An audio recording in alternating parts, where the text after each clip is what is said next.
নেইমারের বিদায়ের কান্না আর ব্রাজিলের আরও একটি হার এই সব কিছুর ভিড়ে আমরা আড়ালে হারিয়ে ফেললাম ব্রাজিলের গোলপোস্টের নিচে এক যুগের অতন্দ্র প্রহরীকে।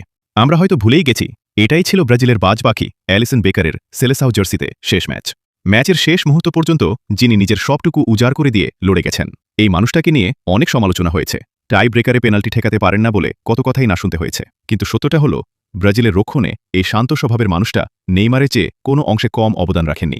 রোমার দেয়াল হয়ে ওঠা, লিভারপুলের জার্সিতে চ্যাম্পিয়ন্স লিগ ও প্রিমিয়ার লিগ জেতা, আর ব্রাজিলের হয়ে 2018 ও 2022 বিশ্বকাপে গোলপোস্টের অতন্দ্র প্রহরী হয়ে থাকা অ্যালিসন ছিলেন ব্রাজিলের কোটি ভক্তের ভরসার শেষ নাম। কিন্তু এই মানুষটার ভেতরের গল্পটা কতটা কষ্টের তা কি আমরা কজন জানি? ফুটবলের প্রতি, নিজের দেশের প্রতি তার ভালোবাসা কতটা তীব্র ছিল তার প্রমাণ মেলে সাম্প্রতিক এক ঘটনায়। কিছুদিন আগেই অ্যালিসন তার বাবাকে হারিয়েছেন। বাবার শেষকৃত্য সম্পন্ন করার পর শোক কাটিয়ে ওঠার আগেই তিনি আবার ব্রাজিলের ক্যাম্পে যোগ দিয়েছিলেন। কোনো অজুহাত দেখাননি, ছুটির আবেদন করেননি, কারণ তিনি জানতেন দেশের এই কঠিন সময়ে পোস্টের নিচে তার দাঁড়ানোটা কতটা জরুরি ছিল। নিজের ব্যক্তিগত সব কষ্টকে একপাশে ঠেলে দিয়ে যিনি শুধু ব্রাজিলের জন্য লড়ে গেছেন, তার প্রতি কি আমাদের একটুও কৃতজ্ঞতা থাকবে না? হ্যাঁ, ব্রাজিলের হেক্সা মিশন হয়তো সফল হয়নি, ট্রফি ছাড়াই তাকে বিদায় নিতে হলো, কিন্তু ট্রফি দিয়ে তো আর ভালোবাসা পরিমাপ করা যায় না।